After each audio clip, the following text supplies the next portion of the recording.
Welcome to the Investors Real Estate Radio Show with Kevin Mills, where we dive into the dynamic world of real estate investing.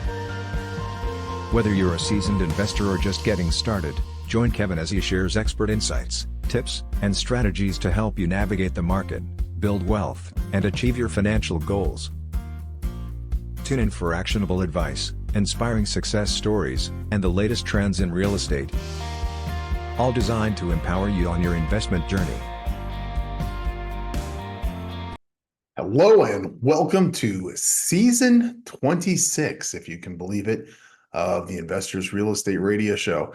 This all started way back in 1998 in a little studio on Sunset Boulevard in Hollywood, California. We started recording the show, and it would be played on one local station in Los Angeles on Saturdays. And we quickly grew it out to some other stations. And within a few months, we were getting requests from many of those stations to record the show live so that we could take phone calls and answer listeners' questions regarding real estate investing. It has been quite a journey. If you have been with us since the very beginning in 1998 there in Los Angeles, thank you for sticking it out. If you've joined us anywhere along the way, thank you for staying with us. But amazing 26 years, and we're just going to keep on going. We started off as a radio show. When simulcasting became popular, we started simulcasting the show and then turned it into a podcast. So we did a podcast and a live show at the same time, and then realized that a podcast was a lot easier to do than a live radio show. So here we are. Investors Real Estate Radio Show has turned into a podcast, and it is available every Saturday, just like it was when we were a live radio show. And if you have questions, you are welcome to email us at contact or Kevin at Investors Real Estate Radio. That's investorsrealestateradio.com. No show, just investorsrealestateradio.com. And give me those questions. We will get them out on the air just as we always do. And I look forward to hearing your feedback and your thoughts as well. If you have an idea for a show topic or perhaps one of your questions that we can make into a show topic, by all means, please share that. Now, one of the things we're going to be talking about, the thing we're going to be talking about today is how to maximize your ROI in real estate strategies for 2024. Now, we're going to start with market trends for 2024. Market trends for 2024, it's not so much that we're looking at different types of real estate. One thing that we would look at differently as far as maybe building is multifamily real estate has not taken a hit, but a lot of builders are not building multifamily real estate right now, and a lot of people are not buying new multifamily real estate properties.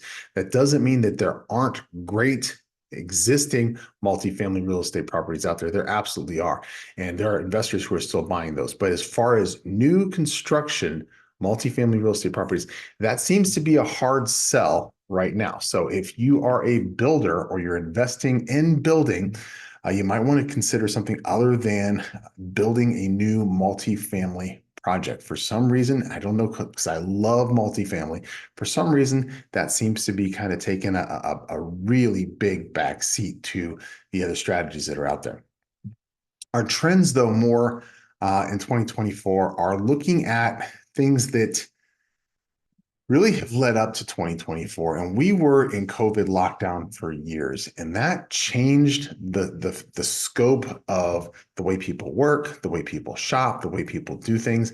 And we've seen restaurants, we've seen retail all go out of business because of COVID, but also because of retail, because of Amazon, being able to buy things on Walmart.com, on Target.com, and just about any other site that's out there.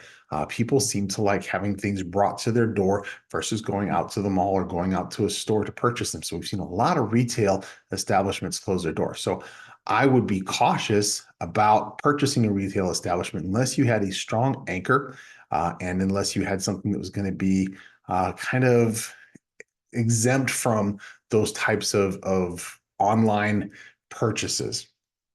The other thing that I would be cautious about is investing in just restaurant space. If you have a mixed use space that happens to have some restaurant space, I think that's great. I think that the other tenants might be a draw for a restaurant, but we would also want to be careful about looking at strictly purchasing something for the sake of a restaurant. We've seen a lot of restaurants, even this year, going out of business or downsizing and closing many of their locations. So those are things we're going to look out for sure. Now, again, and I know a lot of people, you're thinking about this, interest rates. Now, yes, interest rates are higher than they were a few years ago, but if we go back 50 years, okay, and we calculate all of our highs and all of our lows. Now, back in the 1990s, we were paying 13% interest on our mortgages, and people were still buying houses at 13% interest, and 13% is crazy. 10% and above is considered usurious. We were still buying houses. If you calculate the rent, though, you take the highs, you take the lows, over the last 50 years, our average interest rate has been 7%. We are just below 7% right now for most residential mortgages, for most purchases. Now, it's going to be a little bit higher for us as investors because we're usually buying multiple properties, but that's pretty much what it's based on, is that baseline interest rate. And we're also looking at, a lot of times, being able to sell those properties, especially for a home flipper or a rehabber or something like that, to somebody who's going to be using that type of a product to purchase the home. Now, we're coming up on a break, but we'll be right back in just a second. Awaken your potential and harness the strengths of your inner self. Online courses that you complete at your own pace. Set and achieve all of your goals. Packed with an ever-growing catalog of information, resources, learning programs, weekly recorded coaching sessions, podcast, posts and more to keep you on track for your best life. Because the only person who can guarantee your success is you. www.reallyKevin.com. Absolution X.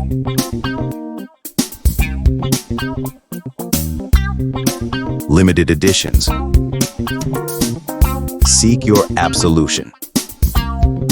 Lifestyle apparel like no other. Only at absolutionx.com. Live the resort lifestyle every day with Cayman K. The perfect pieces for every wardrobe. Shop the entire Cayman K collection and find your favorites. Find all our styles at caymank.com.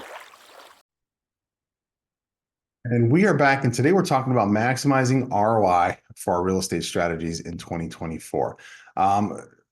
We talked about some of the things we want to be cautious about. Let's talk about some of the things that are going to be high ROI properties for 2024. And we talked about residential properties, multifamily residential properties.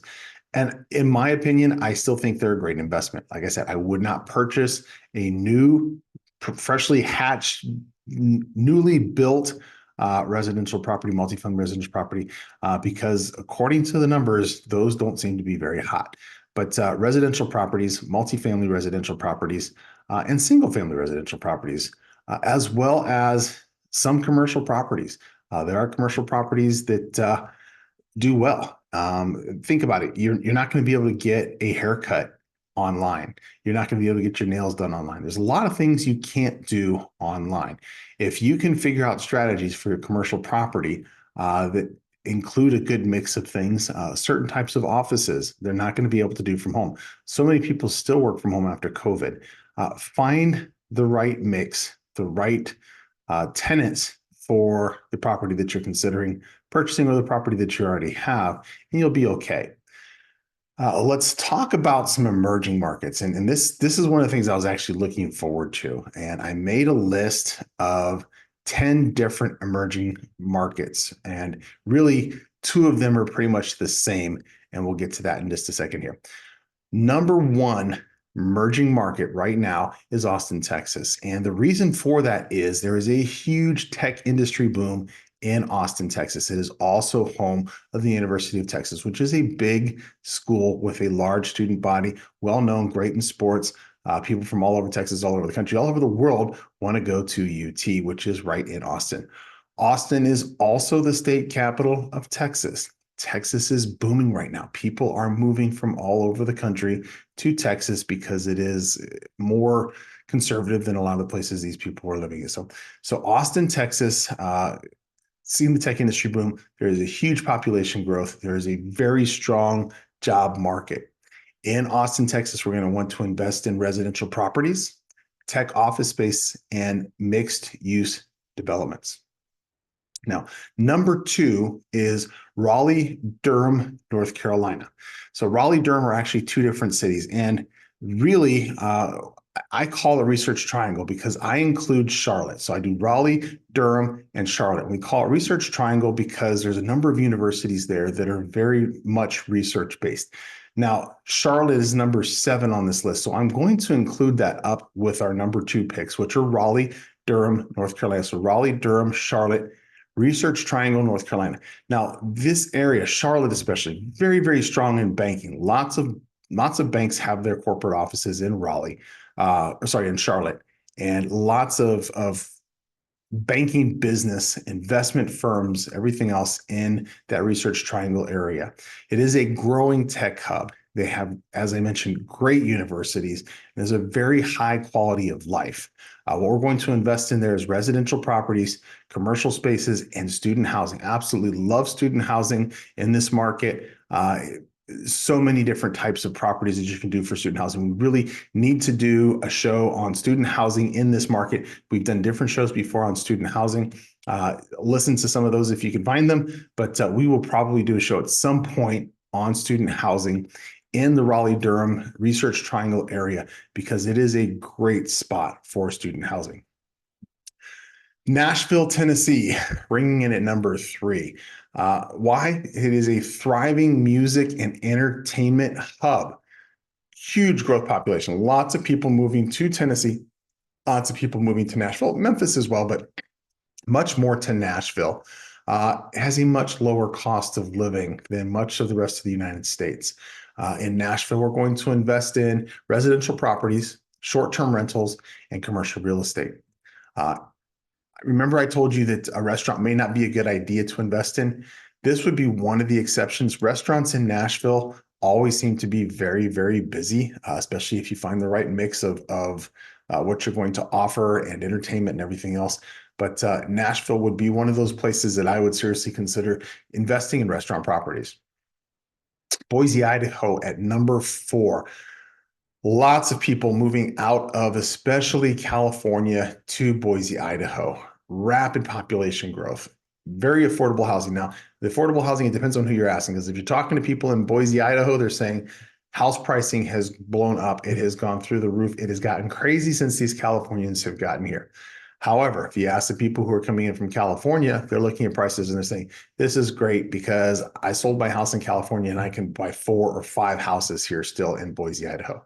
So affordable housing, strong job market, and we're going to invest in single family homes, multifamily, absolutely, and commercial properties in Boise. Whenever we've got a booming market, we're going to look at commercial properties, and we're going to look at commercial properties, like I said, hair salons, things like that, that are going to be more or less immune from online shopping and those types of ventures that are going to suck customers out of otherwise retail properties. Tampa, Florida, right here in my very own state, exploding population in Tampa.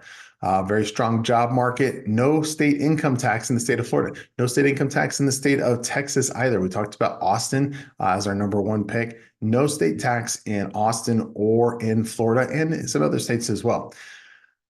We are going to look at investing in waterfront properties. Yes, you can still buy waterfront properties actually on the water, even apartment buildings. I saw an apartment building there just the other day on the water in the Tampa area.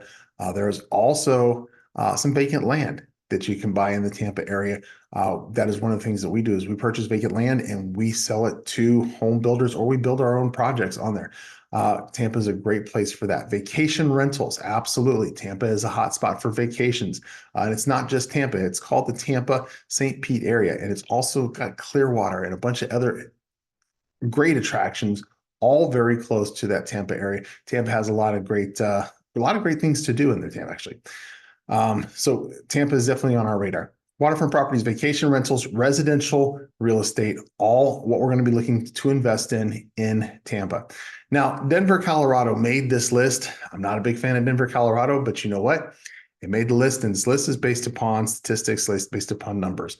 The whys for Denver, Colorado, it has a booming tech and a booming startup, business startup scene. It has a great outdoor lifestyle appeal. Even though it gets super cold, it is very beautiful in Denver. And not necessarily my type of city, but get outside of Denver and the mountains are beautiful. They've got beautiful trails to go hiking and biking and even four-wheeling and off-roading, which I enjoy doing in the Denver area. And it's exploding. The population of Colorado and Denver are just blowing up. You've got some great universities close by. It's a place to go if that's what you want to invest in. I'm not a big fan of Denver, but that's just for personal reasons. In Denver, we're going to invest in residential properties, tech office spaces, and mixed-use developments. Our number 7, we already mentioned, that was Charlotte, North Carolina. We're going to lump that into our picks up there for Research Triangle. Number 8, Phoenix, Arizona. Phoenix, just like Las Vegas, just like Boise, Idaho, they're seeing lots and lots and lots of people moving themselves from California to these places because they can't take what's going on in California anymore. High taxes, homelessness, just everything that caused myself to relocate from California years ago after spending 30 years in California. Phoenix, Arizona, population growth is huge. Tech industry expansion. We've got tech going into a lot of different markets, so we need to pay attention to that. It's happening here in Miami as well. In a warm climate. Phoenix has a warm climate. If you're going to move from Southern California, you don't want to move someplace cold. There are people who move to Boise, and Boise gets pretty cold, but typically we're still looking for warm weather. That's why we chose South Florida, because we needed a beach, we needed warm weather, we needed sunshine. But warm weather, we also see a lot of elderly people, just like they moved to Florida, move to the Phoenix area as well. We're going to invest in single family homes, multifamily units, and commercial properties in the Phoenix area. Now, jumping ahead, something that might catch you by surprise are these next two. Salt Lake City, Utah. Now, if you've been to Salt Lake City, Utah, or you live in Salt Lake City, Utah, not a surprise to you because you've seen the tech industry growth coming in there. It is a great area for outdoor activities. There's a very high quality of life, and it is very, very affordable in the Salt Lake City area as well. And population is blowing up. We've got people coming in from Southern California and from other areas into the Salt Lake City area. In Salt Lake City, we're going to invest in residential properties, tech office spaces, and commercial real estate. Last one on the list, Columbus, Ohio. And again, if you haven't been to Columbus or you're not in Columbus, this is one that probably didn't make your radar. But growing tech sector, huge tech sector in Columbus. The chip factory that we kept hearing about on the news, that is going into an area called New Albany, Ohio. New Albany is just to the northeast of Columbus. In fact, Columbus is running water and other utilities to that particular area where they're going to be doing that business park. And it's not just the chip factory that's going in. There is a huge business park development that is going in, that is built all around that. Microsoft has space up there. Amazon has space up there. Intel has space up there. There's so many different companies that have space in that business park that is going to be ancillary to that chip factory that they're right now building in New Albany, Ohio. So something that is definitely going to make that area boom. Has a very affordable cost of living. It is a great city, and it is seeing some significant population growth. In Columbus, we're going to invest in residential properties, commercial spaces, and student housing. Columbus is home to Ohio State University. Ohio State University is the largest university as far as area goes, I believe, and as far as student body goes. It is a massive, massive, massive complex. Student housing, my brother went to Ohio State. I have friends that went to Ohio State. I spent a lot of time at Ohio State myself, just hanging out and partying and probably doing things I shouldn't have done. They lived in student housing. There's just immense opportunities for student housing. We could do a whole nother show just on student housing in Columbus, Ohio. Things to consider, though, as far as those cities, those are markets that are showing significant potential due to factors such as economic growth, population increases, and industry development. Investing in these areas could absolutely yield you very high returns. Now, we're going to take a break and we'll be right back. Absolution X. Lifestyle apparel like no other. Only at absolutionx.com. Get yours. Live the resort lifestyle every day with Cayman K.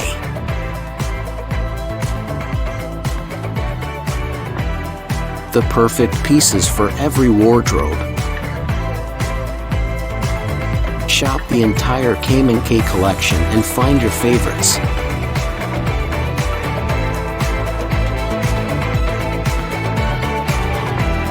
Find all our styles at CaymanK.com. ReallyKevin.com. Weekly recorded coaching sessions. Learn, grow, find resources, opportunities and more. You'll find it all at ReallyKevin.com.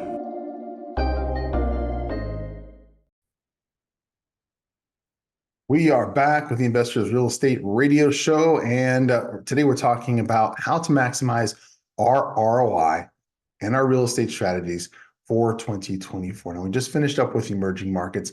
Let's talk about financing strategies. What different strategies are we looking at for 2024? Really none. Some of the things that I have personally done lately that I love, they're not necessarily new strategies, but I've created funds. I started off doing funds as LLCs, and then I realized that it was much more worth it to me.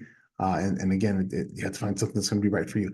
Much more worth it to me to find fund managers and create funds specifically for projects that I develop in. So I have funds for multifamily projects. I do a lot of Section 8, as you know, if you've been listening to the show for a long time. I've got a fund that we use to invest in Section 8 multifamily properties. We have a fund that we do for real estate development. We're building new homes, ground up, new home real estate developments. I'm working on right now a fund for doing just some, I call them passion projects, but they're not really passion projects. They're not nonprofits or anything else. They're just things that I come across that they're just like, oh my gosh, this is a great deal. So things like private airports that can be developed into communities, things like golf courses. We're buying golf courses that we are restructuring to add more properties into. We're buying resort properties that we're doing things like that with. So we're opening another fund in order to be able to acquire these properties instead of being able to only grab a couple and having to pass on the others. So when we have a good deal that comes along, we'll have that. Another fund that we are going to be setting up very shortly is a fund to start buying just unique properties here in South Florida, especially in Miami. We have a lot of Art Deco buildings that are right now going on the market because of what's happening in the real estate market. These are great buildings that we can find a way to repurpose. As long as we put some tenants in there, it's worth hanging on to these things until the market rebounds and these things become worth something. And these are historic buildings. These are buildings that are worth having in our portfolio. They're going to be gems in our portfolio. They're going to be things that will get us noticed for other projects as we move forward. Financing strategies, nothing really different.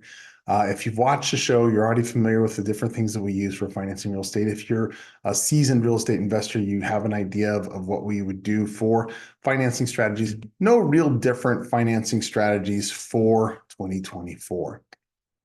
Something that is new that we definitely need to pay attention to is technology. Just even in the last year, 2 years, 3 years, so many tools that have come onto the market that allow us to do what we do better. Now, over and over and over, I say, and you've heard me say this, numbers. Do it by the numbers. Research the market you're going to invest in based upon the numbers. Research the property that you're going to invest in based upon the numbers. Research the funding that you're going to get based upon the numbers. Do the numbers. As long as you've got the correct numbers, you're going to be able to put them together. You know whether you've got a good deal or not. Current technology allows us access not only to those numbers, but it provides information that we maybe would not have had we not accessed that type of information before. Emerging markets, for example, being able to do our own comparisons now. We can actually do our own, what agents would do is a CMA, but we can do our own market analysis now. We can do our own comprehensive reports now to find out what properties are in the area using tools that are readily available online and even free. So the technology in the real estate sector has blown up, and it's going to keep doing so. Make sure you keep in touch with it. Just do a search. Just do an internet search. And I hate to call it a Google search because it's like calling all tissues Kleenex, but do an internet search, DuckDuckGo, whatever it is, on real estate technologies, emerging real estate technologies. See what comes up and check them out and see which ones might be beneficial to you. One of the ones that I was working with for a long time was a service that you could actually go in and look at properties that are going to bankruptcy. You can find the properties in your area that are literally going to be sold at bankruptcy auction. Lots of different services, again, available, some of them even free to use to boost your real estate investing. Case studies. This gets back into technology. With our technology, we have a lot of access to information, and a lot of that is case studies. We can see where the trends are going based upon different studies that have been done for the last year, last 2 years, last 3 years, last 4 years, whatever is relevant based upon what we think for anything.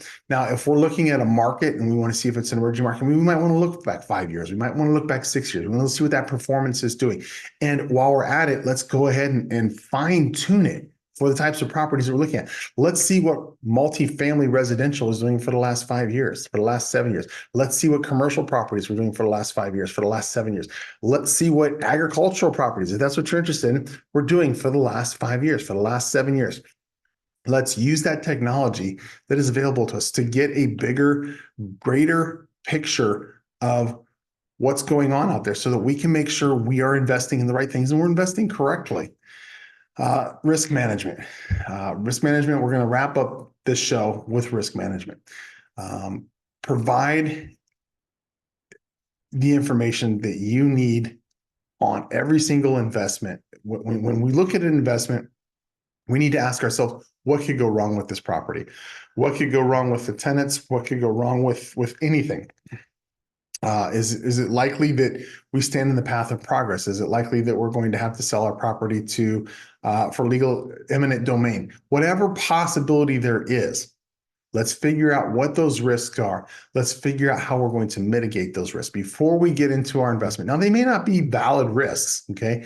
But having a mitigation plan for each one of them is not a bad thing to have, even if we never need it, even if we never use it, okay? And I'm not saying go off the board. If zombies attack, this is what we're going to do. If there's an earthquake in Columbus, and you're probably not going to have an earthquake in Columbus, it's going to be devastating enough that it's going to destroy or damage your property. Be realistic, okay? Don't waste your time on coming up with mitigation strategies for problems that aren't likely to happen. But absolutely, look at maintenance issues. What's going to happen on this roof? This roof is 20 years old. Maybe we got another 10 years out of it. Maybe we don't. Maybe we have 5. What if we have to replace this roof in 3 years? What if we replace this roof in 5 years? Start budgeting for it. If we budget for it, are we still going to be able to make money? If we put a new roof on it, is the building going to have more value? Absolutely, the building is worth more, but are we going to be able to rent to our tenants for more? What is the condition of our parking lot? Are we going to have our parking lot refinished in the next few years? What's going to be the cost of that? How do we absorb that cost? How do we pay for that? Whatever possible things that we have to consider, let's go ahead and put together a plan for those so that we have them. I like to have contingency plans for everything, and I actually do a contingency fund as part of my calculations. So every single property that I have has a contingency fund there for things that aren't expected, and I can use it for things that are expected, and I call that planned maintenance. We're going to wrap the show up. It's been a pleasure. Thank you for joining me on this episode of the Investors Real Estate Radio Show. We will be back next Saturday. I'm looking forward to seeing you. And until then, happy investing.